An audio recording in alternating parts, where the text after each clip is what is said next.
I'm here in Dadeville Cemetery, doing a video on a guy named Michael Jefferson Bulger. I think that's how you pronounce it, Bulger.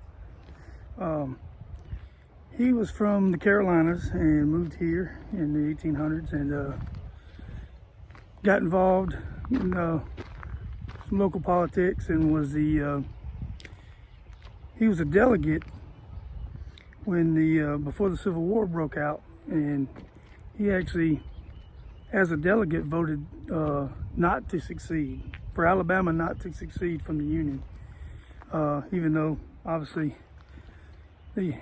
that vote, he lost that vote obviously, and the Civil War broke out and Alabama seceded from the Union.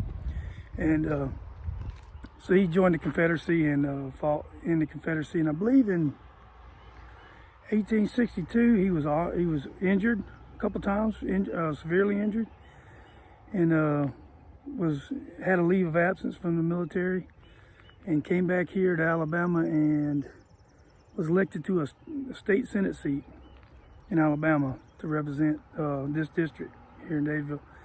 And he wound up returning to service in the Civil War and was at the Battle of Gettysburg and was injured there.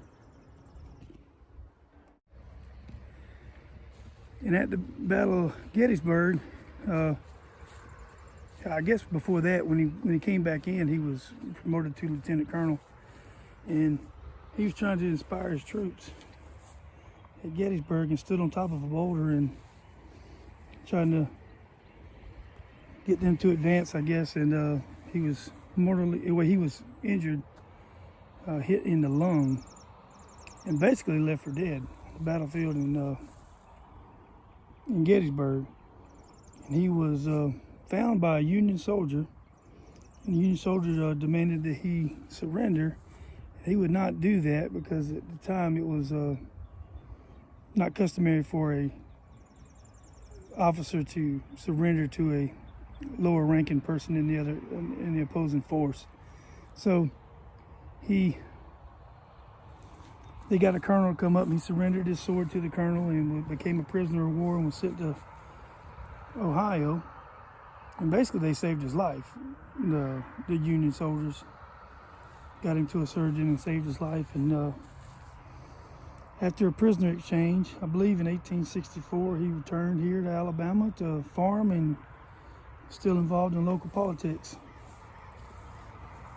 Anyway, this is Michael Jefferson Bulger, 1806 to 1900. Wow. Is that 94 years?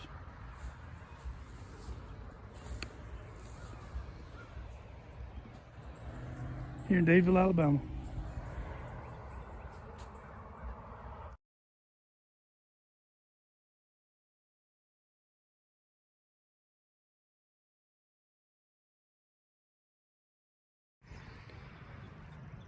So that's Michael Bulger. He started out voting not to secede from the Union, so he started out on the right side of things. But he wound up serving in the Confederacy and, getting wounded and living through it. He was left for dead by the Confederacy on the battlefield and lived till 1900, 30-something years later. Anyway, so it was a cool story. He's buried here in Dadeville, Alabama. So, trying to do my video. Usually these cemetery videos I do, or these grave sites that I do, I usually do like an intro, and then I capture some video, and then I read, the obituary, something off of Wikipedia, so I get the whole story. But I've been noticing in my analytics that I don't get I get a lot of drop off of views right after my introduction. So I'm trying to do it a little different now. I'm just kind of paraphrase instead of reading straight from the computer, and maybe seeing if this format's a little different, a little better. So anyway, I appreciate you watching. Make sure you like, share, and subscribe. And once again, thanks for watching.